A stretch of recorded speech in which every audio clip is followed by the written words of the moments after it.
اس ہستی نے اس محراب میں سنگ بنیاد رکھا. ساتھ کیسے لوگ تھے؟ حضرت قاضی صاحب رحمت اللہ علیہ ساتھ تھے. وہ کہنے لگے حضرت اس کا رخ کہ وہ کعبہ شریف کو تو نہیں ہے. لو بھائی نئی بات آ گئی. حضرت فرمایا قاضی صاحب کیا کہہ رہے ہو؟ یہی کھڑے تھے. جی اس کا رخ کعبہ شریف کو تو نہیں ہے. حضرت فرمایا قاضی صاحب ذرا غور تو کرو پھر توجہ کر. جی میں صحیح کہہ رہا ہوں. آپ نے فرمایا قاضی صاحب آپ کو غلطی لگ رہی ہے. نہیں جی بالکل کعبہ کو نہیں ہے، اس کا رخ حتیم کو ہے. تو حضرت نے فرمایا قاضی صاحب حتیم بھی بیت اللہ ہے. قاضی صاحب سادہ آدمی تھے. حضرت نے فرمایا کہ حتیم بیت اللہ کا حصہ ہے. یہ وہ حصہ ہے کہ جب قریش نے بیت اللہ کو شہید کر کے نیا بنایا تھا تو ان کے پاس اتنا سرمایہ نہیں تھا. وہ مشرک تو تھے، انہوں نے شرط لگائی تھی کہ پیسے وہ دینا جو حلال ہوں، اس پہ حرام نہ لگائیے. تو حلال صرف اتنا جمع ہو سکا جس سے یہ چوکور عمارت بنی، اور حتیم جتنا حصہ چھوڑ دیا گیا وہ دیوار بنا دی گئی کہ طواف کرنے والا اس کے بعد طواف کرے. یہ حتیم کعبے کا حصہ ہے. تو حضرت نے فرمایا حتیم بیت اللہ کا حصہ ہے. اچھا جی. تو حضرت نے فرمایا قاضی صاحب شرن دور سے سمت کعبہ شرط ہے، عین کعبہ شرط بھی نہیں ہے. تو یہ تو عین کعبہ کو ہے، آپ کہہ رہے اس کا رخ صحیح نہیں ہے. اس طرح کے لوگ ساتھ تھے. پھر قاضی صاحب فرمانے لگے جب یہ مسجد بن رہی تھی تو یہ بے پناہ کھلی نظر آتی تھی. اتنے بڑے بڑے ہال، پھر 2 منزلیں، پھر آگے اتنا ہال، پھر اس کی دوسری منزل، پھر اگلا صحن، اس کی اوپرلی چھت، پھر اتنے 2 منزلیں کمرے دونوں طرف. تو قاضی صاحب کہنے لگے میں دیکھ رہا ہوں حضرت یہ کم پڑ جائے. اس وقت کون سوچ سکتا تھا؟ اس بات کو 32 برس بیت گئے، اب یہ کم پڑ گئی. آج اس میں اضافے کا افتتاح ہو رہا ہے. ایک وہ افتتاح تھا جو ہمارے سامنے یہاں حضرت رحمت اللہ علیہ نے فرمایا تھا. وہ کیسے لوگ تھے، وہ کیا بندے تھے، کیا جس ہستی کے شاگرد ایسے تھے وہ ہستی خود کیا ہو. یہ کس کے دل کا نور ہے جو لاکھوں قلوب کو روشن کر. پھر قاضی صاحب نے ایک بات اور کی. حضرت میں سمجھتا ہوں یہ دنیا کا مرکز ہوگی. حضرت نے فرمایا آپ نے یہ بھی صحیح سمجھا. تیسری بات قاضی صاحب نے کی. حضرت مجھے نظر آتا ہے یہ مرکز تو قیامت تک جائے گا. حضرت نے فرمایا یہ بھی صحیح سمجھا آپ نے، بس ایک آپ کو وہاں ٹھوکر لگی، باقی آپ کی بات صحیح ہے. آج میں دیکھ رہا ہوں، اس بات کا تجربہ کر رہا ہوں کہ یہاں رات کو 9:15 سے 10 پون گھنٹہ جو ذکر ہوتا ہے وہ بین الاقوامی ہوتا ہے. یہاں بیٹھ کر امریکہ کے مغربی ساحل سے لے کر جاپان اور آسٹریلیا تک اور چین سے افریقہ تک ساتھی شامل ہوتے ہیں. ابھی تو ابتدا ہے، لیکن اب جن لوگوں نے، جن کانوں نے یہ باتیں سنی تھیں، انہی کی آنکھیں اس کو دنیا کا مرکز دیکھ رہی ہیں. دیکھ رہی ہیں نا. اب اس کے دنیا کا مرکز ہونے میں کوئی شبہ ہے؟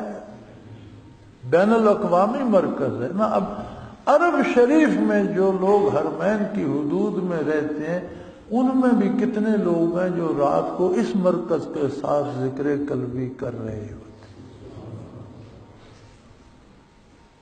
یہ وہ نعمت غیر مترکبہ ہے. اللہ کس طرح پہنچاتا ہے. صدیوں پہلے بنیاد رکھی، پھر 300 سال بعد ایک ہستی آئی، پھر اس سے کام شروع ہوا، پھر چلتے چلتے آج کہاں پہنچا۔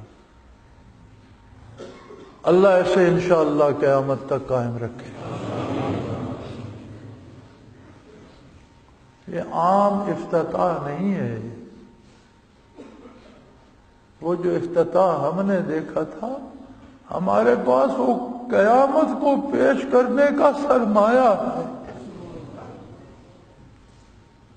ہمارے پاس ایک بات ہے کہ یوم حشر ہم کہہ سکیں گے یا اللہ تیرے ایک بندے مقبول بندے نے جب یہ افتتاح کیا تھا تو ہم بھی وہاں موجود تھے۔ یہ ہماری شفاعت کا سبب ہوگا، یہ افتتاح بھی انشاءاللہ سب حاضرین کی شفاعت کا سبب ہوگا۔ یہ کوئی رسمی افتتاح نہیں ہے کہ کسی وزیر اعظم نے تختی لگا دی، نقاب کشائی ہو گئی، کسی کا وظیفہ بن جائے گا یا کسی کو دولت مل جائے گی، نہیں۔ یہ قافلہ وہی قافلہ ہے جسے اس کے میر کارواں نے نہایت مجاہدے سے شروع کیا۔ یہ قوت حضرت شیخ رحمۃ اللہ کو اللہ نے ودیت کی تھی کہ نارمل انسانی زندگی گزارے، دفتری کام کرے، کاروبار کرے، شادی کرے، اولاد ہو، دنیا کے سارے کام کرے، اتباع شریعت کو مد نظر رکھے اور فنا پر رسول بھی ہو۔ کہیں ملتی ہے یہ دولت؟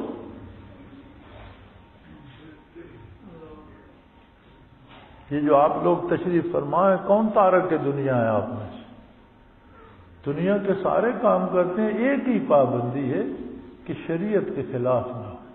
سب کام کرو، شریعت کے خلاف نہ ہو۔ ہاں تنہائی میں بیٹھ کر کوئی مجاہدہ کرے تو مشاہدہ ہو جائے گا، کشف ہو جائے گا، بازار جائے گا، لوگوں سے ملے گا، وہ نحوست پڑے گی، مشاہدات نہیں ہوں گے، کشف نہیں ہوگا۔ لیکن کشف مقصود تو نہیں، قرب الہی مقصود۔ مقصود قرب الہی ہے، کشف اللہ تو نہیں ہے، کشف بھی تو غیر اللہ، غیر اللہ مقصود تو نہیں ہوتا۔ کہیں تاریخ تصوف میں یہ دیکھ کر بتاؤ کہ نارمل انسانی زندگی گزارتے ہوئے اسے فنا پر رسول اور فنا فی اللہ نصیب ہو، نہیں ملتا سوائے مولوی علی یار رحمۃ اللہ علیہ کے، کہیں نہیں ملتا۔ تو خوش نصیب ہو تم لوگ حضرات و خواتین جنہیں اس دوسرے یہ 32 سال بعد، آج سے 32 سال پہلے یہ بات ہو رہی تھی، یہی ہم موجود تھے، یہ ساتھی بھی موجود تھے کہ یہ جگہ کم پڑ جائے گی۔ بہت سے ساتھی یہاں بیٹھے ہیں جو اس وقت بھی موجود تھے، یہ بات سن رہے تھے۔ آج ہم دیکھ رہے ہیں یہ جگہ کم پڑ گئی۔ 32 سال قوموں کی زندگی میں کوئی عرصہ نہیں ہوتا، اور یہ سلسلہ بھی ایک قوم ہے، ایک نیشن بن گئی ہے، تصوف کی ایک قوم بن گئی۔ قوموں کی زندگی میں تو 32 سال کوئی چیز نہیں ہوتے، لیکن یہ تو اتنی جلدی 32 سال ہی ہم دیکھ رہے ہیں کہ اضافے کی ضرورت پڑ گئی، اور اس حال سے 4 گنا اضافہ آگے کیا جا رہا ہے۔ یہ جو بہت بڑے حال ہم نے بنائے تھے، اس سے 4 گنا اضافہ آگے ہو رہا ہے، اور اس سے آگے اس سے زیادہ جگہ میں نے وقف کر دیا ہے انشاءاللہ کہ جب کبھی پھر فرصت آئے گی، ہم نہیں ہوں گے، کوئی اور اللہ کا بندہ ہوگا، وہ آگے اضافہ کر۔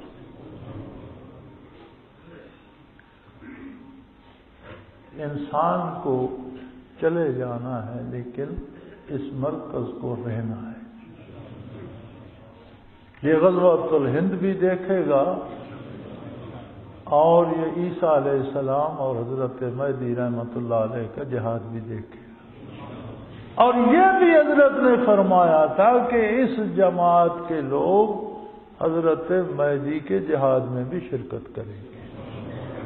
یہ تاریخی بات نہیں ہے یار، لکھ لو، سینوں میں لکھ لو، ڈائریوں میں لکھ لو، سینوں میں لکھ لو، دلوں پر لکھ لو۔ اور یہ وہ حقائقیں ہیں جو قیامت میں بخشش کا سبب بنے گی۔ یہ قصے کہانیاں نہیں ہیں، یہ دنیا کی محفلوں کو سجانے کے لیے نہیں ہے، یہ الحمدللہ یہ وہ روایات ہیں جو بخشش کا، نجات کا سبب بنے.